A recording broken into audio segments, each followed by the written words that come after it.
আকর্ষণ করে, চুম্বক লোহাকে আকর্ষণ করে। আল্লাহর কোরআন এমন এক কিতাব,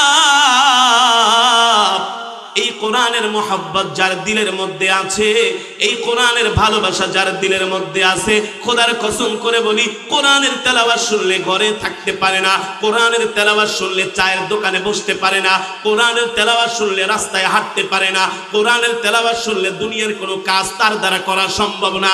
কারণ চুম্বকের মতো আকর্ষণ করে করে তাকে কোরআনের মজমায় কোরআন নিয়ে আসে, ঠিক কিনা বলে? আমার মুখের কথা না রে বাবা। বিশ্বনবী রাহমাতুল লিল আলামিন বলেন, ইযা উদিআল মাইয়িতু ফি কবরিহি জাআল কুরআনু ইনদা রাসিহি। ইযা উদিআল মাইয়িতু ফি কবরিহি জাআল কুরআনু ইনদা রাসিহি। এই দুনিয়ার জমিনে যেই মুসলমান আল্লাহর কোরআনকে ভালোবাসবে, আল্লাহর কোরআনকে মহব্বত করবে, আল্লাহর কোরআন অনুযায়ী চলবে, যেই মুসলমান এই দুনিয়ার জমিনে আল্লাহর কোরআনের তেলাওয়াত শুনে চোখের পানি ফেলবে, এই কোরআনকে মহব্বত করবে, নবীজি বলেন ওই লোক, আমার ওই উম্মত যখন ইন্তেকাল করবে, এই কোরআন তার জন্য কবরের মধ্যে বাতি হয়ে যাবে, আলো। ইযা উদিআল মাইয়িতু ফি কবরিহি জাআল কুরআনু ইনদা রাসিহি। ও বাবা, এই দুনিয়ার জমিনে আসছি, একবার জন্ম যেহেতু হয়েছে, মৃত্যু অবশ্যই আসবে, মৃত্যু থেকে কেউ বাঁচতে পারে নাই, আমরাও বাঁচতে পারবো না, ঠিক কিনা বলেন? মাথার ঘাম পায়ে ফেলে জীবনের সব উপার্জন করে একটা সুন্দর বাড়ি বানাইলাম, জীবনের সব অর্জন করে একটা বাড়ি বানাইলাম, সুন্দর করে একটা ড্রয়িং রুম বানাইলাম ঘুমানোর জন্য। অথচ আল্লাহ কোরআনের মধ্যে বলছেন, কুল্লু নাফসিন যায়িকাতুল মাউত, প্রত্যেকটা প্রাণীকে, প্রত্যেকটা মানুষকে অবশ্যই অবশ্যই মৃত্যুর স্বাদ গ্রহণ করতে হবে, ঠিক কিনা বলে? এই দুনিয়ায় আজকে আছি, কালকে নাই। চোখ বুজে গেলে, চোখ দুইটা বন্ধ হয়ে গেলে এই দুনিয়ার সব পর হয়ে যাবে, পর। যেই স্ত্রীর সাথে 50 বছর ঘর করলেন, এখন যদি মারা যান, আপনার জানাজা হবে সকাল 10টায়। ও বাবা, স্ত্রী বলবে তার গায়ের কাপড়গুলো খুলে দাও, সন্তান বলবে বাবার ঘড়িটা খুলে দাও, আর এক সন্তান বলবে বাবার আংটিটা খুলে দাও, আর এক সন্তান বলবে বাবার আলমারির চাবিটা কোথায়, আর এক সন্তান মনে মনে ভাববে বাবার অ্যাকাউন্টে কত টাকা আছে, আর একজনে ভাববে বাবা গোপনে গোপনে কোন জায়গায় জমিটা ক্রয় করেছিল, ঠিক কিনা বলেন? যেই স্ত্রীর সাথে এতদিন সংসার করলেন, এতদিন সংসার করার পরে আপনার ইন্তেকালের অবস্থা দেখে, আপনার মৃত্যু দেখে আপনার স্ত্রী হাউমাউ করে কাঁদবে। আপনার এই দেহটা, ডেড বডিটা বেডরুম থেকে বের করে ফাঁকা একটা জায়গায় ড্রয়িং রুমে রাখা হবে, অথবা বাড়ির কোনো আঙিনায়, কোনো উঠানে। আমার মনে আছে, আমার এলাকার একজন অনেক বড় ব্যবসায়ী, ধনাঢ্য ব্যক্তি, রাত 11টা বাজে তিনি স্টক করেছেন, যার ভয়ে এলাকার মানুষ থর থর করে কাঁপত। সব সময় বেনসনের প্যাকেট তার পকেটে থাকতো, অস্ত্র তার সাথে থাকতো, এলাকার মধ্যে অনেক বেশি মাস্তানি করত, ক্ষমতার দাপট দেখাতো। ওই লোকটা হঠাৎ করে হলি ফ্যামিলি হসপিটালে স্টক করে মারা গিয়েছে। 2 ঘন্টা আগেও তিনি এলাকার মধ্যে বিচার সালিশ করেছেন, কত ক্ষমতার দাপট দেখিয়েছেন। হঠাৎ করে বুকের মধ্যে একটা ব্যথা হয়েছে, হসপিটালে নেওয়া হয়েছে। 1 ঘন্টা পর খবর আসলো আর দুনিয়ার জমিনে নাই, খেলা ফাইনাল, দুনিয়ার জমিনে নাই। অ্যাম্বুলেন্স করে তার লাশটা এলাকার মধ্যে আনা হলো। আমার চোখে এখনো ভাসে, তার গায়ের জামাটা টেনে টেনে খোলানো হচ্ছে, তার পরনের লুঙ্গিটা টেনে টেনে খোলানো হচ্ছে, তার হাতের স্বর্ণের আংটিগুলো, হাতের ব্রেসলেট গুলো টেনে টেনে খোলানো হচ্ছে। এমন নিষ্ঠুর দুনিয়ারে বাবা,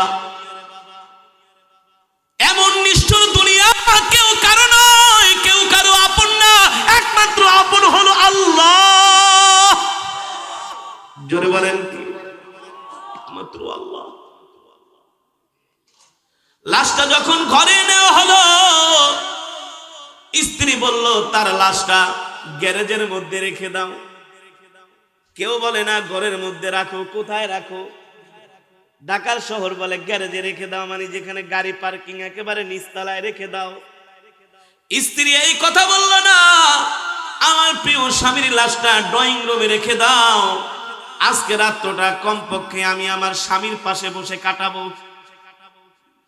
যতক্ষণ পর্যন্ত এই দেহের মধ্যে আত্মা আছে, রূহ আছে, ততক্ষণ পর্যন্ত আপনার আমার দাম আছে, সম্মান আছে। আত্মা নাই, দেহ, আত্মার দেহর মধ্যে রূহ নাই, আত্মা নাই, আপনার আমার কোনো সম্মান নাই। এই দেহটা হয়ে যায় একটা ডেড বডি। স্ত্রী বলে লাশটা নিয়ে গ্যারেজের মধ্যে রাখো। গ্যারেজের মধ্যে রাখা হলো। আত্মীয় স্বজন এসে কান্নাকাটি করে। সন্তানেরা বাবার জানাজার নামাজ পড়ে বাবাকে জনমের বিদায় দিয়ে দেয়। এত টাকা খরচ করে বাড়ি বানালো, এত সুন্দর আলিশান বিল্ডিং বাড়ি। এই বাড়িতে তার আর থাকার জায়গা নয়, তার আসল জায়গা হচ্ছে মাত্র 3.5 হাত কবর। ঠিক কিনা বলে? সে কথাই আল্লাহ কোরআনের মধ্যে বলছেন, কুল ইন্নাল মাউতাল্লাযী তাফিররুনা মিনহু ফাইন্নাহু মুলাকীকুম। কুল ইন্নাল মাউতাল্লাযী তাফিররুনা মিনহু ফাইন্নাহু মুলাকীকুম সুম্মা তুরাদ্দুনা ইলা আলিমিল গায়বি ওয়াশ শাহাদাতি ফায়ুনাব্বিউকুম বিমা কুনতুম তা'মালুন। আল্লাহ বলে, ও নবী, দুনিয়ার মানুষদেরকে বলে দেন, মৃত্যু এমন এক বিধান, মৃত্যু অমোঘ এক বিধান। এই মৃত্যু থেকে কেউ পলায়ন করতে পারবে না, এই মৃত্যু থেকে কেউ পলায়ন করে বাঁচতে পারবে না। অবশ্যই অবশ্যই মৃত্যু তার সাথে সাক্ষাৎ করবে। ঠিক কিনা বলে? মরতে হবে কি হবে না? আসার সিরিয়াল আছে, যাওয়ার কোন সিরিয়াল? আসার সিরিয়াল আছে, যাওয়ার সিরিয়াল নাই। যে কোনো সময় মৃত্যু এসে আক্রমণ করবে, পাকড়াও করবে। এই দুনিয়ার থাকার জায়গা নয়।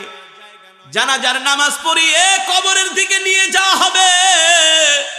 সন্তানগুলো বাবা বাবা করে চিৎকার করবে, ভাইয়েরা ভাই ভাই বলে চিৎকার করবে। মা আড়াল থেকে দাঁড়িয়ে মুখে ঘুমটা দিয়ে মুখটা ঢেকে বাবা বাবা করে কান্না করবে। স্ত্রী স্বামী স্বামী বলে চিৎকার করবে রে বাবা। কিন্তু ওই যে এক অন্ধকার কবর, 3.5 হাত মাটির নিচে, আর কেউ যাবে না, নিজেকে একাই যেতে হবে। ঠিক কিনা বলে? আল্লাহর নবী বলে, না না, ওই কবরেও তোমাদের একজন সাথী হবে, সাথী আছে, সাথী হবে। আল্লাহু আকবার। কে বলছেন? রাহমাতুল লিল আলামিন বলে, ওই কবরেও তোমার স্ত্রী, সন্তান, সন্ততি, পরিবার কেউ যেতে পারবে না। তোমার বন্ধু বান্ধব কেউ ওই কবরে সাথী হবে না, কিন্তু ওই কবরে একজন তোমার সাথী হবে। আল্লাহু আকবার। সেই কবরের সাথীর নাম হচ্ছে গোটা 30 পারা কোরআন। আল্লাহু আকবার। কে হবে সাথী? জোরে বলেন। ইদা উদিআল মাইয়িতু ফি কবরিহি জাআল কুরআনু ইনদা রাসিহি। আপনি আমি যখন ইন্তেকাল করব, আল্লাহর কোরআনের সাথে যদি আমাদের সম্পর্ক থাকে, মহব্বত থাকে, ভালোবাসা থাকে, ইন্তেকালের পরে জানাজার নামাজ পড়ায় যখন কবরের কাছে নেওয়া হবে, আত্মীয় স্বজন লাশটা ধরে কোরআন কবরের মধ্যে শোয়াবে। হায় রে, সন্তান বলবে আমার বাবাকে ছেড়ো না, স্ত্রী বলবে আমার স্বামীকে ছেড়ো না। যতই বলুক না কেন, কোনদিন ধরে রাখা সম্ভব? কবরের মধ্যে লাশ রাখা হবে, উপরে বাঁশের চাটাই দেওয়া হবে। আত্মীয় স্বজন পড়বে, মিনহা খলাকনাকুম ওয়া ফিহা নুঈদুকুম ওয়া মিনহা নুখরিজুকুম তারাতান উখরা। ঠিক কিনা বলে? জনমের দাওয়া দিবে মাটি কবরের উপরে। ওই কবরে কেউ সাথী হবে না, সঙ্গী হবে না, অন্ধকার কবর। এই দুনিয়ার জমিনে যে আল্লাহর কোরআনকে মহব্বত করেছে, অন্ধকার কবর, কিছু দেখা যায় না, ঘুটঘুটে অন্ধকার। এই কবরের মধ্যে একা একা কিভাবে থাকবে? যে দুনিয়ার জমিনে আল্লাহর কোরআনকে মহব্বত করবে, আল্লাহর কোরআন তার মাথার কাছে যায় আলোকিত হয়ে বসে পড়বে। আল্লাহু আকবার। কোরআন তার কবরটাকে আলোকিত করবে। আল্লাহু আকবার। কোরআনের কারণে তার কবর আলোকিত হয়ে যাবে, আলোকিত, আর অন্ধকার থাকবে না। মুনকার নাকির ফেরেশতারা আসবে সওয়াল করার জন্য। মান রব্বুকা ওয়া মান দীনুকা ওয়া মান নাবিয়ুকা। আল্লাহর কোরআন বলবে, ফেরেশতা, আমার দোস্তকে ডিস্টার্ব করো না, আমার বন্ধুকে এখন প্রশ্ন করতে পারবা না। ফেরেশতারা বলবে, কেন প্রশ্ন করব না, আমাদের কাজই তো প্রশ্ন করা। আল্লাহর কোরআন বলবে, না না না, আমার এই বন্ধু দুনিয়ার জমিনে অনেক কষ্ট করেছে, কোরআনের জন্য জীবন দিয়েছে, কোরআনের জন্য মাল দিয়েছে, কোরআনের জন্য তার জীবনের মেধা ব্যয় করেছে, কোরআনের জন্য সব সময় ফিকির করেছে। ঠান্ডার মধ্যে ওযু করে কোরআন নিয়ে বসে গেছে, লম্বা লম্বা কেরাত দিয়ে কোরআনের তেলাওয়াত করেছে, নামাজ আদায় করেছে, ফজরের পরে সূরা ইয়াসিনের আমল করেছে, মাগরিবের পরে সূরা ওয়াকিয়ার আমল করেছে, এশার নামাজের পরে সূরা মুলকের আমল করেছে, 5 ওয়াক্ত নামাজে আয়াতুল কুরসি তেলাওয়াত করেছে। এ ফেরেশতা, শোনো শোনো, দুনিয়ার জমিনে আমার বন্ধু আমি কোরআনকে ভুলে নাই, আর আমি কোরআনও তাকে আজকে কবরে ভুলবো না। আল্লাহু আকবার। কোরআন হবে অন্ধকার কবরের সাথী, কোরআন হবে অন্ধকার কবরে বাতি, সাথীও হবে, বাতিও হবে। আল্লাহর কোরআন বলবে, আপনি ঘুমান দোস্ত, আরাম করে ঘুমান। এক পর্যায়ে ফেরেশতারা সওয়াল জবাব করার জন্য কোরআনের সাথে এক পর্যায়ে তর্ক লেগে যাবে। তর্ক বলবে, মিয়া আমার কাজ আমাকে করতে দেন। আল্লাহর কোরআন বলবে, অনুমতি দেওয়া হবে না, যাও, গো ব্যাক। এটা আমার বন্ধু, তার জন্য জান্নাতে যাওয়া পর্যন্ত যা যা করা দরকার স্বয়ং আমি কোরআন করব। আল্লাহু আকবার। হাদিস শরীফের ভিতরে এসেছে, কেউ যদি এশারের নামাজের পরে সূরা মুলকের আমল করে, কোন সূরা? কেউ যদি এশারের নামাজের পরে সূরা মুলকের আমল করে, সূরা মুলক বলে যদি এই ব্যক্তি ইন্তেকাল করে, আল্লাহ যদি তাকে জান্নাত না দেয়, আমি সূরা মুলক আল্লাহর সাথে তার জন্য ঝগড়া করব। আল্লাহু আকবার। আর আমরা তো এখন এশারের নামাজের তো খবরই নাই, ঘুমায় রাত 2টা 3টা, এত প্রচন্ড ঠান্ডা, কিন্তু ওযু করার পরে দেখে শরীর গরম। আল্লাহু আকবার। ওযু করার পরে, আরে তোমার সম্পর্ক যদি থাকে আল্লাহ তাআলার সাথে, দুনিয়ার ঠান্ডা মান্ডা নাথিং, দুনিয়ার ঠান্ডা কখনো তোমাকে আল্লাহর গোলামি থেকে দূরে সরাতে পারে? এই যুবক, ঠান্ডা পানি দিয়ে ওযু করতে পারো না, কিন্তু ঠান্ডার মধ্যে তো একটা মহিলার জন্য ঠিকই দাঁড়ায় থাকো, ওই সময় খুব মজা লাগে। তার মানে তোমার মহব্বত যার সাথে, তার জন্য তোমার ঠান্ডা ঠান্ডা কিছু না। তোমার মহব্বত যদি থাকতো আল্লাহর সাথে, খোদার কসম করে বলি, এই শীত তোমাকে ঘরে শোয়ায় রাখতে পারতো না, ঠিক কিনা বলে? সুতরাং এই দুনিয়ার জমিনে আল্লাহর কোরআনকে যত বেশি মহব্বত করব, ভালোবাসবো, এই কোরআন আমাদের অন্ধকার কবরে সাথী হয়ে যাবে, ঠিক কিনা বলেন? শুধু সাথী হবে না, এক পর্যায়ে ফেরেশতারা বলবে, আপনি আমাদেরকে সওয়াল জবাব করার জন্য দিচ্ছেন না, আপনি আমাদেরকে বাধা দিচ্ছেন, এত বড় সাহস আপনার, কি আপনার ক্ষমতা, কোথায় আপনার খুঁটির জোর, কোন জায়গায় আপনার পাওয়ার? আমাদেরকে আপনার পাওয়ারের কথা বলেন, ক্ষমতার কথা বলেন। আল্লাহর কোরআন বলবে, ফেরেশতা, তোমরা হচ্ছ আল্লাহ তাআলার প্রতিনিধি একটা দল, তোমাদের ক্ষমতা আছে, আমি মানি, আমি স্বীকার করি, কিন্তু আমার চাইতে তোমাদের ক্ষমতা বেশি না।